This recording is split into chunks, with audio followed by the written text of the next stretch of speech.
Hi, it's me again, Gary. I want to tell you something that took me an embarrassingly long time to admit to myself, and even longer to say out loud. When we retired, we had Social Security. We had a little bit in savings. We had a paid off house, and not a lot else. We did not have what a financial planner would call enough. They would have looked at our numbers and laughed. They probably would have told us we were completely out of our minds, to just stop working, to just walk away. They probably would have been right. But here's the thing. That was 4 years ago. We are still standing. We are still making it work. We live on a fixed income. We watch the budget like hawks. We track the grocery bills. We track the utility rates. We track the Medicare premiums. We know exactly what it costs to keep the lights on and the water running. We thought we had it all figured out. But there is one cost that nobody talks about. Not the experts, not the books. It doesn't show up on a spreadsheet. It doesn't come with a warning label in the mail. It just quietly starts eating away at whatever small cushion you manage to build, month after month, year after year. And it took me 3 full years of retirement to finally see it happening in my own house. It is the cost of losing your physical independence, and it changes the math on absolutely everything. You wake up one morning, you pour your coffee, you look out the kitchen window, and you see that the lawnmower won't turn over. Or you look up and see a brown water spot on the ceiling drywall in the hallway. 10 years ago, that was just a weekend chore, a minor annoyance. You would go to the hardware store. You would buy a $20 part. You would spend Saturday morning fixing it. Now, you wake up and see that water spot, and your stomach just drops to the floor, because you know the truth. You know you cannot crawl up into that hot attic anymore. You cannot balance on the joists. You have to hire a guy. And that feels terrible, not just because of the money leaving your bank account. It feels weird. Not good weird, just weird. You feel entirely helpless in the house you've lived in for 30 years. I am not going to give you a 5-step system for fixing your retirement budget. I don't give advice. I am just going to tell you what happened to us, what I noticed, and what we are still trying to figure out. I ran a small exterior painting business for a long time. It was mostly just me and a small crew, 2 to 4 guys depending on the season. We specialized in residential work, houses, fences, decks, some light commercial stuff if the bid was right. I worked hard with my hands for most of my adult life. Before I started the painting business, I put in 10 years at a local manufacturing plant down the road. I worked the line for a while. Then I moved over to maintenance. I left during a plant closure and a buyout. That experience taught me early on that companies do not owe you a single thing. You have to take care of yourself. So I started painting. It was honest work.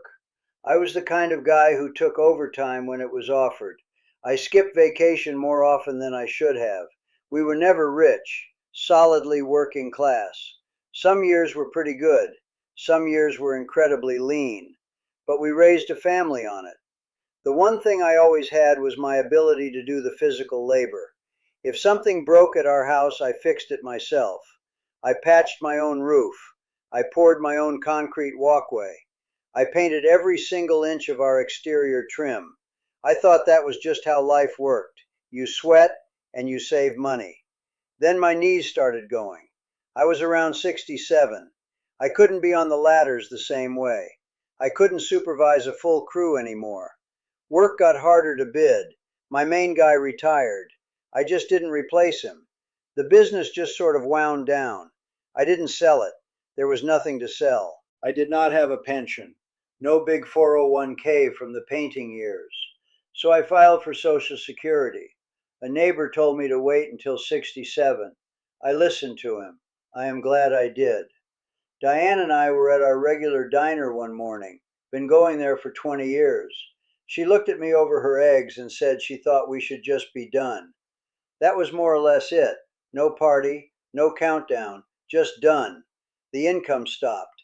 And suddenly my body couldn't do the free labor anymore. I had a lot of time, but I didn't have the knees. That is when I realized the real problem. So I want to go through 5 things I've noticed about this. 5 specific things about the hidden cost of getting older and slowing down. Things I wish someone had told me before I decided to wash out my brushes for the last time. The first thing is what I call the loss of sweat equity. When you are younger, you trade your physical energy to keep money in your pocket. You sweat, and your bank account stays intact. In retirement, that equation flips completely upside down. You have all the time in the world, but you do not have the currency of energy. You don't have the cartilage. You don't have the back strength. Last October, the leaves came down incredibly heavy.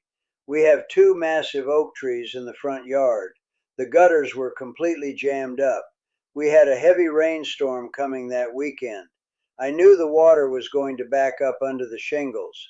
I walked out to the garage on a Tuesday morning. The air was cold. I looked at my extension ladder. It was hanging right where I left it on the wall hooks. 32 feet of heavy aluminum. I used to carry that thing on my shoulder all day long. I would set it up on uneven dirt and not even blink. I stood there in the garage looking at it. My knees were aching just from standing on the cold concrete floor. I realized I wasn't going up there. I just couldn't do it. I knew if I climbed up there and lost my footing, I wasn't going to bounce. I would break a hip. I would end up in a hospital bed. And a hospital stay would bankrupt us faster than anything else. So I turned around and walked back inside the house. Diane was sitting at the kitchen table drinking her tea. I didn't even have to say anything to her. She just looked at my face, opened the local paper, and handed me the phone. We hired a local kid who runs a landscaping truck. He charged $250 to clean them out. He did a fine job, but I stood out in the driveway with my hands in my pockets. I watched him do the work I used to do before breakfast, and then I had to write him a physical check. Handing that check over felt terrible. That is when I figured out that a paid-off house isn't actually free. A house is just a heavy wooden box that constantly breaks down. And when you can't be the mechanic anymore, you pay retail labor rates. You have to budget for the decay of your own body. I didn't plan for that. The second thing is the danger of trying to prove you still have it.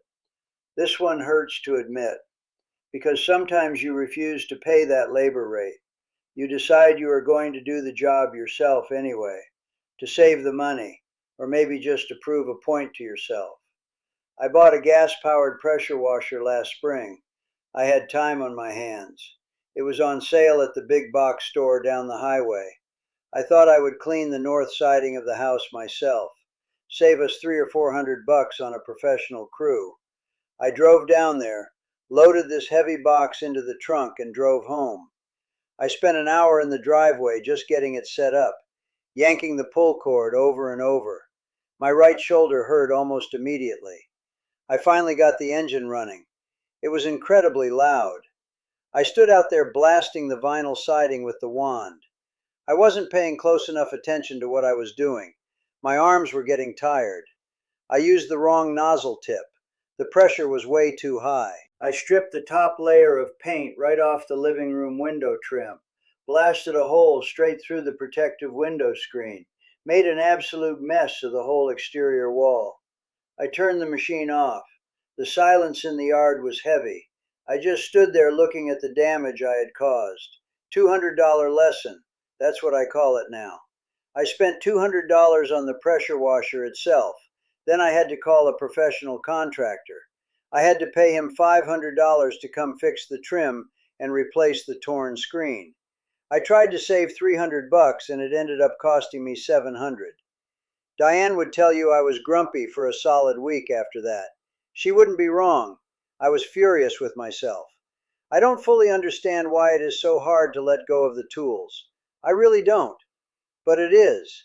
You want to believe you are the same guy you were at 50, and that stubbornness is a direct financial threat to a fixed income. You have to know when to fold your hands and just pay the professional. I didn't know, and my checking account paid the price for my pride. The third thing is the convenience tax. This one is very quiet. It sneaks up on you at the grocery store. It sneaks up on you in your own kitchen. Diane and I used to do everything the hard way, because the hard way was always cheaper. We would buy whole carrots with the dirt still on them and peel them at the sink. We would buy the giant block of cheddar cheese and grate it ourselves. We would spend Sunday afternoons doing meal prep for the week, standing on the hard tile floor in the kitchen for hours at a time, boiling chicken, chopping onions. We never thought twice about it. It was just how you save grocery money. Now, look, things are different. Some days by 4 o'clock in the afternoon, neither of us wants to stand at that counter. The lower back hurts, the feet ache, the arthritis in the hands acts up. So we find ourselves drifting toward the easier options. We buy the pre-chopped vegetables in those little plastic tubs. We buy the shredded cheese in the resealable bag. We buy the hot rotisserie chicken at the deli counter instead of roasting one at home. It is an extra $1 here, $2 extra there. It sounds entirely trivial, I know it does. But when you live on Social Security, you notice every single dollar that leaves the account. You notice the grocery bill creeping up month by month. We are paying a premium because our physical energy reserves are smaller than they used to be. We are literally buying back our own rest. We do the exact same thing with the yard work now. I used to rake every single leaf in the fall. I would bag them all up in paper sacks. I would haul them to the town dump in the back of my truck. Now we pay the city $20 a month for the green yard waste bin.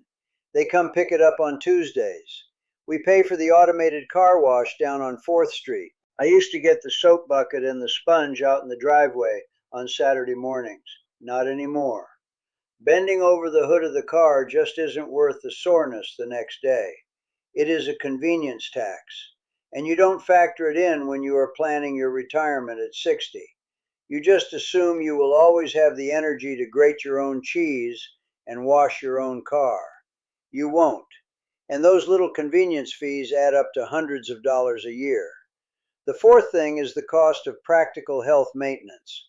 I am not talking about hospital bills or doctor visits. We planned for those as best we could. We have our Medicare set up. We know what our daily prescriptions cost at the pharmacy. I am talking about the random stuff you buy just to keep the physical machinery moving, the stuff your insurance company does not care about at all.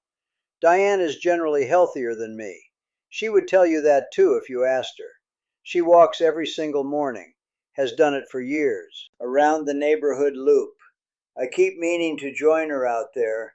I haven't joined her yet, but last year her feet started giving her real serious trouble. Plantar fasciitis, the foot doctor told her. She couldn't do her morning loop without limping. She was miserable sitting in the house. She had to go to one of those specialty running shoe stores out by the mall. The young guy working there put her on a treadmill. They recorded her walking. They measured her stride. They ended up selling her these incredibly ugly, thick-soled athletic shoes with heavy arch support. They cost $160 for one pair of walking shoes. And the salesman told her she has to replace them every 6 to 8 months because the interior foam breaks down. That is over $300 a year, just so my wife can walk around our own neighborhood without wincing in pain. Then there is all my stuff. The digital blood pressure monitor we keep on the kitchen table, the expensive joint supplements from the drugstore, the special ergonomic foam cushion I had to buy for my chair in the living room. I even had to buy a different kind of snow shovel last winter, one with a weird bent handle, because the old straight handle was putting way too much torque on my lower back when it snowed. None of this stuff is covered by any medical plan. It comes straight out of the checking account. It is the raw overhead cost of operating an aging body. You don't think about it ahead of time. You just buy the bent shovel because you physically have to, and the budget takes another quiet hit. The fifth thing is the small financial leaks to the kids. We have 3 adult children. Kevin is our oldest boy.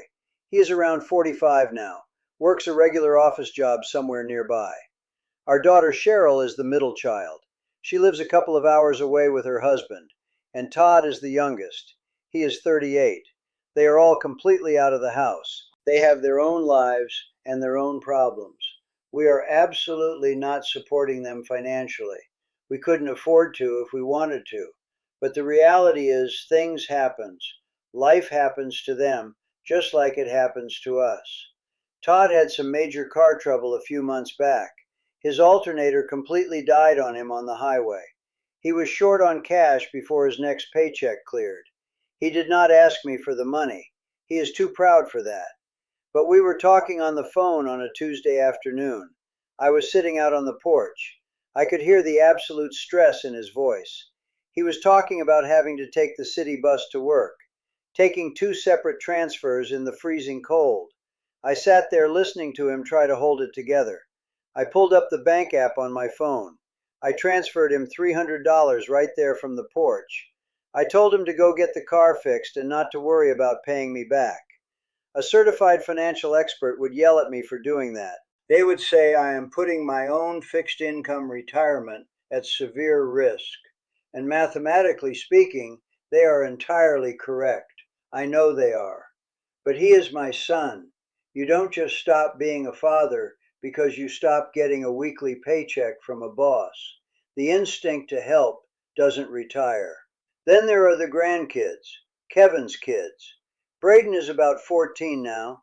Kaylee is, I think she is 11. I honestly can't remember which grade she is in half the time, which is terrible of me to admit, but it is true. They always have school fundraisers going on. They sell the overpriced caramel popcorn in the tins. They sell the holiday wrapping paper. We buy it every single time.